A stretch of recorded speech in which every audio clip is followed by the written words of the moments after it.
Hello guys, നമ്മളിന്ന് എടുക്കാൻ പോകുന്നത് വെയ്റ്റഡ് ആവറേജ് പ്രൈസ് മെത്തേഡാണ്. ഇതിൻ്റെ മുമ്പത്തെ പോർഷൻസ് നമ്മൾ ഓൾറെഡി അപ്ലോഡ് ചെയ്തിട്ടുണ്ട്. പ്ലേലിസ്റ്റിൻ്റെ ലിങ്ക് ഞാൻ ഡിസ്ക്രിപ്ഷനിൽ കൊടുക്കാം. സോ നമുക്ക് നോക്കാം. ഇവിടെ ഇഷ്യൂ പ്രൈസ് കണ്ടുപിടിക്കുന്നത് വാല്യൂ ഓഫ് മെറ്റീരിയൽസും ക്വാണ്ടിറ്റി ഓഫ് മെറ്റീരിയൽസും കൂടെ ഡിവൈഡ് ചെയ്തിട്ടാണ്. നമുക്കൊരു പ്രോബ്ലം നോക്കാം, അപ്പോൾ മനസ്സിലാവും. ഇതാണ് നമ്മളുടെ ക്വസ്റ്റ്യൻ. നമുക്കിവിടെ ഓപ്പണിംഗ് ബാലൻസ് തന്നിട്ടുണ്ട്, ദെൻ ഇഷ്യൂ ചെയ്ത് തന്നിട്ടുണ്ട്. ഒരു 240 ടൺസ് നമ്മൾ പർച്ചേസ് ചെയ്യുന്നുണ്ട്, പിന്നെ ഒരു 100 ടൺസ് ഇഷ്യൂ ചെയ്യുന്നുണ്ട്. ഇവിടെ പറയുന്നുണ്ട് ഒരു 2 ടൺസ് ഇവിടെ ലോസ് വന്നിട്ടുണ്ട്. പിന്നെ നമുക്ക് ഒരു 40 ടൺസ് തിരിച്ച് കിട്ടിയിട്ടുണ്ട്. അതിൻ്റെ റേറ്റ് 50.25 ആണ്. പിന്നെ ഒരു 160 ടൺസ് ഇഷ്യൂ ചെയ്തിട്ടുണ്ട്. നമുക്ക് എങ്ങനെയാണ് ചെയ്യാമെന്ന് നോക്കാം. ഇതാണ് നമ്മളുടെ ഫോർമാറ്റ്.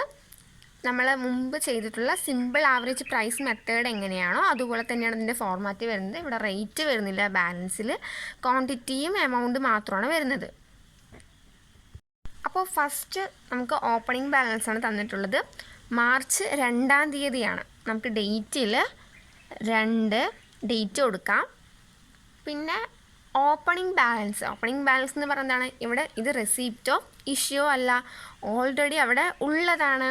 സോ നമ്മൾ ചെയ്യേണ്ടത് എത്ര ക്വാണ്ടിറ്റിയാണ്? 200 ടൺസ് ആണ്. അപ്പോൾ ക്വാണ്ടിറ്റീൻ്റെ അവിടെ 200, എമൗണ്ട് എന്ത് ചെയ്യാം? 200. അതും എത്രയാണ് റേറ്റ് തന്നിട്ടുള്ളത്? 50 ആണ്. സോ 200ഉം 50യും കൂടെ മൾട്ടിപ്ലൈ ചെയ്യുന്ന സമയത്ത് 10,000 ആണ് കിട്ടുന്നത്. അപ്പോൾ എമൗണ്ടിൻ്റെ അവിടെ 10,000. പിന്നെ ഒരു 120 യൂണിറ്റ്സ് ഇഷ്യൂ ചെയ്യുന്നുണ്ട്. സോ നമുക്ക് ഇഷ്യൂഡ് അവിടെ ക്വാണ്ടിറ്റിയിൽ 120. ഇനി നമുക്ക് റേറ്റാണ് നോക്കേണ്ടത്. നമ്മൾ മുമ്പ് എങ്ങനെയാണ് റേറ്റ് കണ്ടുപിടിക്കാമെന്ന് പറഞ്ഞത്? ടോട്ടൽ എമൗണ്ട് എത്രയാണോ അതും ക്വാണ്ടിറ്റിയും കൂടെ ഡിവൈഡ് ചെയ്യാം. സോ നമുക്കിവിടെ എമൗണ്ട് എത്ര തന്നിട്ടുള്ളത്? 10,000, ക്വാണ്ടിറ്റി 200. അപ്പോൾ നമുക്ക് റേറ്റ് കണ്ടുപിടിക്കാനായിട്ട് 10,000 ഡിവൈഡഡ് ബൈ 200 എത്രയാണ് കിട്ടുക? 50. അപ്പോൾ 120യും 50യും കൂടെ മൾട്ടിപ്ലൈ ചെയ്യുന്ന എമൗണ്ട് എത്രയാണ് വരിക? 6,000. Okay, clear? ഇനി നമുക്ക് ബാലൻസ് എങ്ങനെയാണ് ചെയ്യാം? 200 ഉണ്ടായിരുന്നു സ്റ്റോക്ക്, അതിൽ നമ്മൾ 120 ഇഷ്യൂ ചെയ്തു. അപ്പോൾ ബാലൻസ് എന്ത് ചെയ്താൽ മതി? 200ൽ നിന്നും 120 മൈനസ് ചെയ്യുന്ന സമയത്ത് നമുക്ക് 80 കിട്ടും. എമൗണ്ട് എങ്ങനെയാണ് ചെയ്യുക? ടോട്ടൽ 10,000 ഉണ്ടായിരുന്നു, അതിൽ നമ്മൾ 6,000 ഇഷ്യൂ ചെയ്തു. അപ്പോൾ ഇത് രണ്ടും കൂടെ മൈനസ് ചെയ്യുന്ന സമയത്ത് 4,000. ക്ലിയർ ആയെന്ന് വിചാരിക്കുന്നു. ഇനി അടുത്തത് 4-ാം തീയതിക്കാണ് വരുന്നത്. സോ നമുക്ക് ഡേറ്റ് 4 കൊടുക്കാം. അത് നമുക്ക് 240 ടൺസ് ആണ് പർച്ചേസ് ചെയ്യുന്നത്. സോ ക്വാണ്ടിറ്റീൻ്റെ അവിടെ റെസിപ്റ്റ് കിട്ടുന്നത് കൊണ്ട് തന്നെ 240. പർച്ചേസ് ചെയ്യുന്ന സമയത്ത് നമുക്ക് സ്റ്റോക്ക് വരികയല്ലേ, ദെൻ അതിൻ്റെ റേറ്റ് 50.50. ഇത് രണ്ടും കൂടെ മൾട്ടിപ്ലൈ ചെയ്യുക.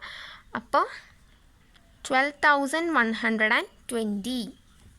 ഇനി നമുക്ക് ബാലൻസ് എങ്ങനെ എഴുതാം?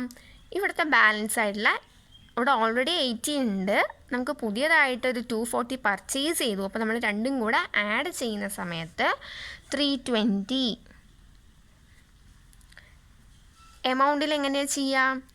ഈ 4,000ഉം 12,120 കൂടെ ആഡ് ചെയ്യുക. അപ്പോൾ നമുക്ക് എത്ര ആൻസർ കിട്ടുന്നത്?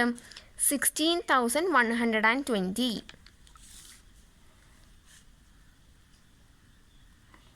ഓക്കെ, പിന്നെ 5-ാം തീയതിക്കാണ് 5 ഡേറ്റ് കൊടുത്തു.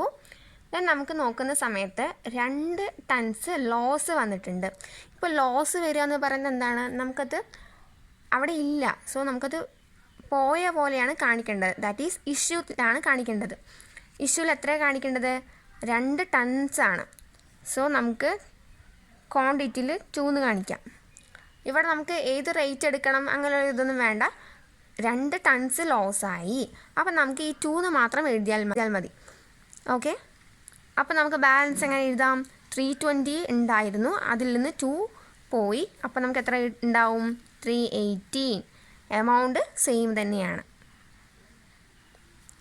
ഓക്കെ. പിന്നെ നമുക്ക് 100 ടൺസ് ഇഷ്യൂ ചെയ്യുന്നുണ്ട്. അതും സെയിം ഡേറ്റാണ് 5-ാം തീയതി. അപ്പം ഇഷ്യൂടെ അവിടെ 100 എന്ന് കൊടുക്കുക. റേറ്റ് എത്രയാണ്? ഇവിടുത്തെ എമൗണ്ട് എത്രയാണ്? 16,120 ഡിവൈഡഡ് ബൈ ക്വാണ്ടിറ്റി 318 ചെയ്യുന്ന സമയത്ത് 50.69 ആണ് കിട്ടുന്നത്. ഓക്കെ. എന്നിട്ട് ഇത് രണ്ടും കൂടെ മൾട്ടിപ്ലൈ ചെയ്യുക. സോ 5,069. ഇനി നമുക്ക് ബാലൻസ് എങ്ങനെ എഴുതാം? 318 സ്റ്റോക്ക് ഉണ്ടായിരുന്നു, അതിൽ 100 നമ്മൾ ഇഷ്യൂ ചെയ്തു. അപ്പോൾ ബാലൻസ് 218. എമൗണ്ട് എന്ത് ചെയ്താൽ മതി? ഇതിൽ നിന്നും ഇഷ്യൂ ചെയ്ത ഈ 5,069 മൈനസ് ചെയ്യുന്ന സമയത്ത് 11,051. ഇനി അടുത്ത ഡേറ്റ് 6-ാം തീയതിയാണ്. അവിടെ എന്താ ചെയ്യുന്നത്? നമുക്കൊരു 40 ടൺസ് റിസീവ്ഡ് ബാക്ക്, അതായത് നമുക്ക് തിരിച്ച് കിട്ടി. റേറ്റ് എത്രയാണ്? 50.25. സോ നമുക്ക് റെസിപ്റ്റിൻ്റെ അവിടെ എഴുതിയിട്ടുണ്ട് 40 ക്വാണ്ടിറ്റി, റേറ്റ് 50.25 നമുക്കിവിടെ ഓൾറെഡി തന്നിട്ടുണ്ട്. ദെൻ അതിന് എമൗണ്ട് ഇത് രണ്ടും കൂടെ മൾട്ടിപ്ലൈ ചെയ്യുന്ന സമയത്ത് 2010. ഇനി ബാലൻസ് എങ്ങനെയാണ് ചെയ്യാം? 218 സ്റ്റോക്ക് ഉണ്ടായിരുന്നു, അതിൻ്റെ കൂടെ ഒരു 40 നമുക്ക് കിട്ടിയിട്ടുണ്ട്. സോ നമുക്ക് രണ്ടും കൂടെ ആഡ് ചെയ്യാം. 258. എമൗണ്ടും അതുപോലെ തന്നെയാണ്. ഈ എമൗണ്ടും ഇപ്പോൾ പുതിയതായിട്ട് വന്നിട്ടുള്ള 2010 കൂടെ ആഡ് ചെയ്യുന്ന സമയത്ത് 13,061. പിന്നെ ഒരു 160 ടൺസ് നമ്മൾ ഇഷ്യൂ ചെയ്യുന്നുണ്ട്. അപ്പോൾ ഇഷ്യൂഡ് അവിടെ 160, ഡേറ്റ് 7 ആണ്. നമുക്ക് റേറ്റ് എങ്ങനെ കണ്ടുപിടിക്കുക? എമൗണ്ട് ആയിട്ടുള്ള 13,061 ഡിവൈഡഡ് ബൈ 258, ദാറ്റ് ഈസ് 50.62. ഇത് രണ്ടും കൂടെ മൾട്ടിപ്ലൈ ചെയ്തിട്ട് 8,099. ഇനി ബാലൻസ് കണ്ടുപിടിക്കാനായിട്ട് ഇവിടെ 258 സ്റ്റോക്ക് ഉണ്ടായിരുന്നു, അതിൽ നിന്ന് 160 പോയി. അപ്പോൾ ബാലൻസ് രണ്ടും കൂടെ മൈനസ് ചെയ്യുന്ന സമയത്ത് 98. എമൗണ്ടും അതുപോലെ തന്നെയാണ് 13,061 ഉണ്ടായിരുന്നു, അതിൽ നിന്നും 8,099 പോയി. So balance 4,962. ഇത്രയേ ഉള്ളൂ. നമ്മുടെ മെറ്റീരിയൽസ് എന്നുള്ള ചാപ്റ്റർ കഴിഞ്ഞിരിക്കുകയാണ്. എന്തെങ്കിലും ഡൗട്ട്സ് ഉണ്ടെങ്കിൽ കമൻറ്റ് ചെയ്യുക. ഇനി നമുക്ക് അടുത്ത പാർട്ടിൽ വേറെ ചാപ്റ്റർ ഇടാം. Thank you.